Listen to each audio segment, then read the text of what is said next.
Jake Stuart here with the National Sports Media Association. Today I'm joined by Colorado Sportswriter of the Year, Mike Singer. Mike, thank you so much for your time today, and thank you for being here. Of course, no problem. Thanks for chatting me up. Mike is a writer for the Denver Post. Mike is the beat writer for the Denver Nuggets as well. Mike, to go over your background a little bit more, you were a national NBA writer at the USA Today. You're a proud Wisconsin Badger native. Cleveland native, but Wisconsin Badger alum. Can you tell us a little bit about what brought you into the industry first? Yeah, I mean, like you said, I went to UW-Madison. I studied journalism there.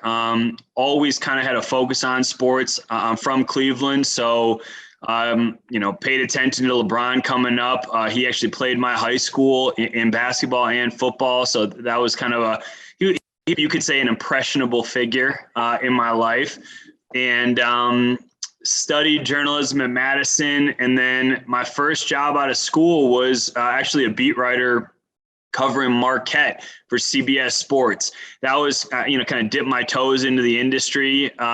Also worked at a grocery store, made $300 a week covering the Golden Eagles. So it is not a lucrative business. And then went from CBS for several years and then went to USA Today in 2013 or 14. And at this point, I was living in Chicago and ended up working my way toward the NBA desk and ended up becoming our national NBA editor at USA Today for a couple seasons, which was just invaluable experience. Got to work with some of the best reporters in the business. Guys have sterling reputations. My two guys are Jeff Zilgett, Sam Amick. And, very fortunate to have been in that position and to have gotten to network with a lot of people at playoffs and finals, all-star games, et cetera, and kind of just see how the job is done. And then in 2018, when the Denver Post job became open, I applied for it. And, this is now I'm entering my fourth season, not entering, but I'm in my fourth season covering the Nuggets and have kind of seen their ascent. I like to joke that every single season I've covered the Nuggets, they've made the playoffs. So make of that what you will. That's right. I'm a Colorado native myself and a big Nuggets fan. So I appreciate that, Mike. I do appreciate You're welcome. You're welcome, Jake. All right, Mike, my next question for you, correct me if I'm wrong, but this is your first award from the National Sports Media Association. What does this award mean to you? Oh, it's pretty unbelievable. I was thrilled when I was named a finalist. I was like, it was kind of like a pinch me thing. I kind of felt that, I certainly worked hard, but I didn't know to what extent other people recognized it. And not that I needed that validation, but to hear that I was a finalist was pretty unbelievable. And I actually reached out to, what's funny is Mark Kisla. I'm good friends with Kisla. He was one of the finalists. And he told me I deserved it. And so once I heard that from him, that was pretty cool. And the funny thing is that I used to work with Lindsey Jones at USA Today. We used to be colleagues. We didn't work on the same sport, but I mean, just again, that networking and just you realize quickly that it's not a very broad industry. If you're in it long enough, you end up rubbing elbows with a lot of people, and you realize that you can learn from so many people just by engaging and asking questions. What does it mean to me? I don't know. I think last year was unbelievably challenging with Zoom and trying to differentiate yourself with, the type of stories that you were able to write. And so I think that that's maybe what I'm most proud of, is being able to differentiate when access was so difficult. Right. Break some stories and tell some long form stories that you couldn't find anywhere else outside of the Denver Post. So I think that aspect I'm very proud of. Last year was brutal for everybody. It was, and I'm not saying that we're by any means done, with the pandemic, but maybe access is getting a little bit better. But last year in particular was very difficult. So I guess I'm very proud that I was able to distinguish myself in a year where it was hard to establish real relationships for some people.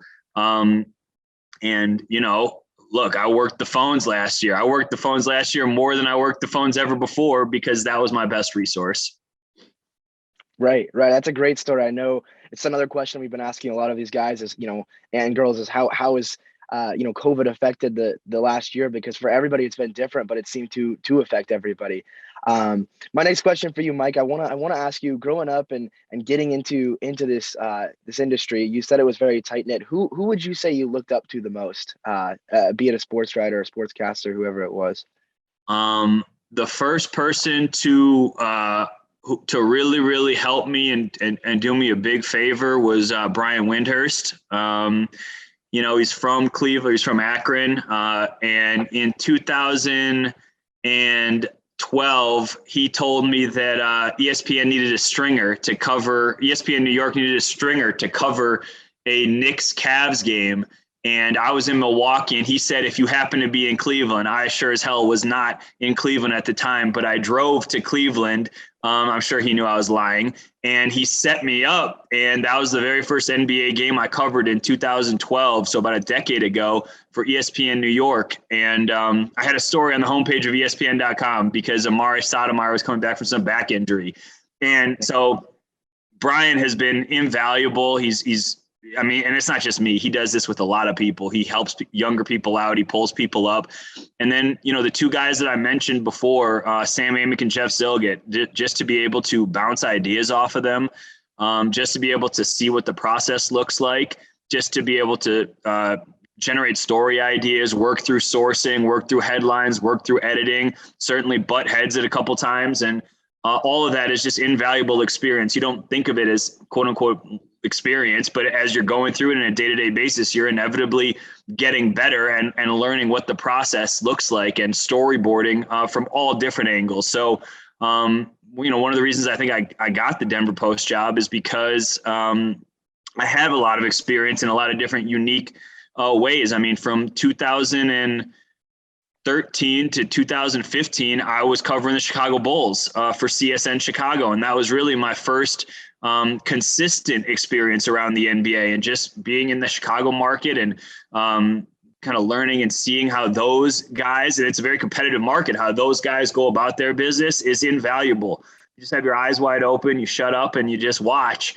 And that's kind of, that was, I guess, my introduction to covering the NBA. And then again, being from Cleveland and then being the national NBA editor at USA Today, I was in Cleveland all the time for 3 or 4 straight finals. I was traveling.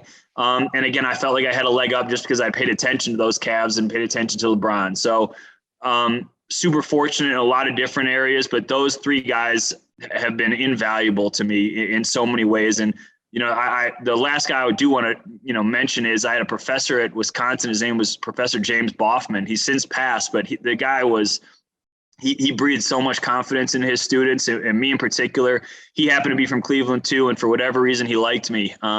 So he was maybe my first mentor. But then, those professionals, never ending thanks to those guys. So speaking about your experience, it seems to have just wide range of kind of a little bit of everything. I wanted to ask you, maybe what would you say is like the best or the biggest event you've covered in your time so far? I'm sure you'll have a lot more to come soon, but if you had to pick one, what would you say? I mean, it was certainly, being there for the finals, for those 4 straight finals, and the Cavs and Warriors, and figuring out how to differentiate those storylines and think up storylines. I mean, to be able to have the conversations with your national writers and say, how are we going to approach this? What's our goal going into a game? What are we going to try to get out of it?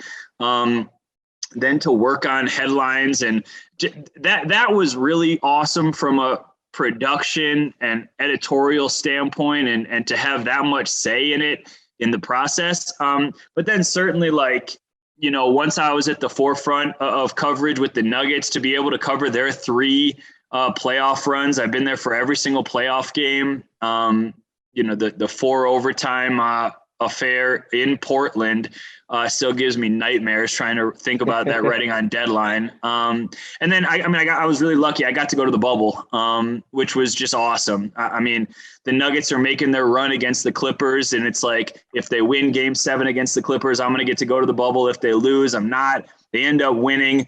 I end up spending 7 days in quarantine and 5 days out of quarantine because the Nuggets ended up losing in 5 games to the Lakers. But just those experiences, to feel like you're in the throes of it, to feel like you're really at the core of it, I mean, that's where you make the relationships, is just being around the team as much as I have been. And, you know, the players and the coaches, they recognize the investment. And on the flip side, I've established a rapport because of it. Absolutely. I love that, especially your answer with the Nuggets, because I do think as a Nuggets fan, that whole year, and especially this past year, it's like, you know, yeah, we didn't win the championship, but, you know, going and coming back from 3-1 and 3-1 and 3-1, it felt as good as a championship did, putting on that Nuggets jersey game in and game out and thinking, all right, this could be the last time I wear that jersey. And then getting to wear it again, it was pretty crazy. But yeah, I mean, so they made NBA history. And so that was essentially my pitch to the NBA. I said, hey, let me go to the bubble.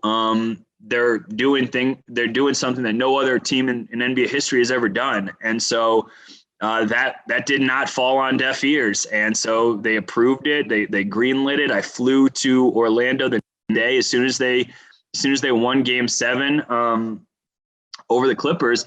And so that was a special moment. And it was like, I was actually talking to Malone about this, Michael Malone, the Nuggets coach, a little bit ago. The very first time I met Michael Malone, he goes, "You'll be gone within the year." And what he meant by that was he's had so much turnover of people covering them from the Denver Post and he was just messing with me, but like, he didn't know that I had any type of investment. But I moved from Chicago to Denver. And like I said, it's my 4th season. I was talking to Malone a week ago, and he goes, "Yeah, man, like, you've seen the rise, you've seen our ascent. We don't need to rehash old stories or rehash how we got to this point. You've been here." And so that's just invaluable, again, to show the investment from my end, from the Denver Post end, and it carries weight with the team and the players and the coaches that you interact with on a daily basis. There's no other way to say it. You show investment, and they return that investment because you have a genuine relationship. Right. I think that's awesome. The last question I wanted to ask you today, Mike, is I know there's a lot of people watching this today that are gonna, one day want to do what you're doing, be a sports writer, be a sportscaster, somebody like myself. What advice do you have for people trying to go down your path?